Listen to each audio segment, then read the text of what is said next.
Et Claude Foulon, je suis dans le secteur agricole. Ma question va être la suivante.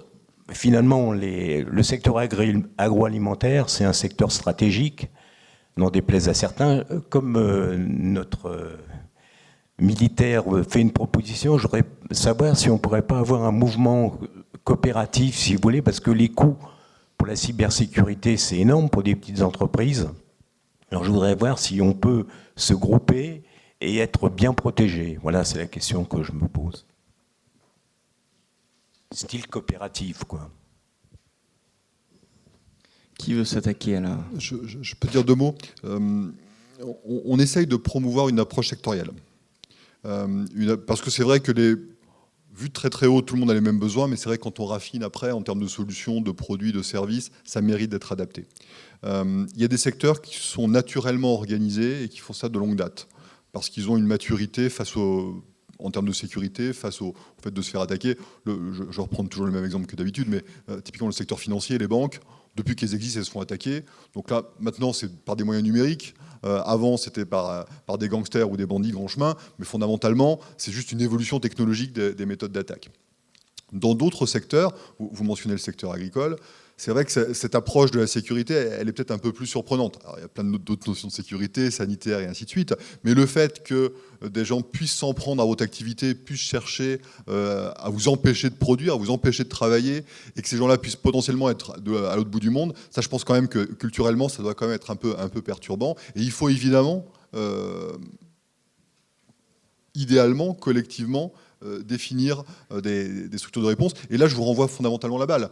C'est pas l'État qui fera tout seul et qui va apporter des solutions dans chaque secteur. Nous, on est tout à fait FANA, et on le fait de plus en plus, pour parler avec des groupements, avec des associations, pour les aider à spécifier et à faire émerger, et on pourra ensuite certifier ces solutions, donc évaluer le niveau réel de robustesse, mais il faut fondamentalement que l'expression du besoin vienne de ceux qui vont ensuite être les utilisateurs et se protéger de cette manière-là. Il y a un cas typique, c'est celui du domaine de la santé, du domaine hospitalier. Les différents hôpitaux ont quand même essentiellement les mêmes besoins. Le fait de se mettre ensemble, pour spécifier ensemble, pour acheter ensemble des solutions qui leur conviennent, c'est quelque chose qui est en train de se mettre en place. Dans le domaine des collectivités locales, pour prendre un autre secteur, je pense qu'on n'en est pas à ce niveau de maturité, mais on a besoin de faire ça aussi. Finalement, une mairie, quel que soit le département, la région où elle se trouve en France, je pense que fondamentalement, elle fait face aux mêmes risques qui sont réels et aux mêmes besoins. Donc on a besoin comme ça de se mettre ensemble pour peser plus, finalement, pour qu'il y ait une équation économique qui trouve sa solution. Voilà. Donc nous, on aidera volontiers, mais évidemment, on ne peut pas être à l'origine de ça, et on attend beaucoup finalement des secteurs et des organisations qui sont en place pour se mettre en mouvement, pour être dynamique dans ce domaine-là, et se mettre en position de prescripteur, vraiment, de sécurité.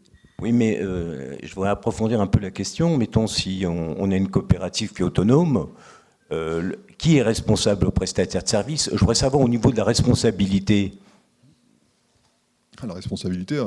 c'est le prestataire, qui est responsable? La réponse, normalement, elle est dans le contrat, mais dans le contrat, quand on va lire les petites lignes, en général, on tombe plutôt sur des vides qu'autre chose. Donc toute cette question, finalement, de la responsabilité, la question de l'assurance, toutes ces choses-là, c'est des choses qu'on invente en ce moment. Et ça pose mille questions, d'ailleurs, en pratique. Mais justement, si au moment de la prescription, si au moment où, finalement, quand vous passez le contrat avec le prestataire, la sécurité est implicite, quelque part, n'a pas été spécifiée, n'a pas été demandée, n'a pas été payée, parce que ça a un coût, évidemment. Il ne faudra pas ensuite s'étonner si le prestataire n'est pas au niveau en termes de sécurité. Donc aujourd'hui, si vous voulez que la responsabilité soit transférée au niveau du prestataire et qu'en même temps celui-ci mette un bon niveau en termes de sécurité, évidemment la prescription est importante. Et ça c'est déroutant évidemment parce que c'est nouveau. Évidemment ça nécessite des compétences qui sont nouvelles également pour les prescripteurs dont c'est pas le métier de faire de la cybersécurité. Je comprends que c'est pas le vôtre à l'origine, mais ça fondamentalement il va falloir l'intégrer. Et dans tous les domaines de développement, même du numérique. Aujourd'hui, la question de la responsabilité dans les offres de cloud, les choses comme ça, elle n'est pas toujours très claire, objectivement. Les prestataires s'engagent parfois, éventuellement, sur des SLA, enfin, voilà, un taux de disponibilité, des choses comme ça.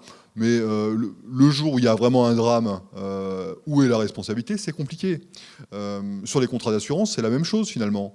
Le jour où il y a vraiment un drame, est-ce que l'assurance, même l'assurance typée cyber, est-ce qu'elle fonctionne ou pas?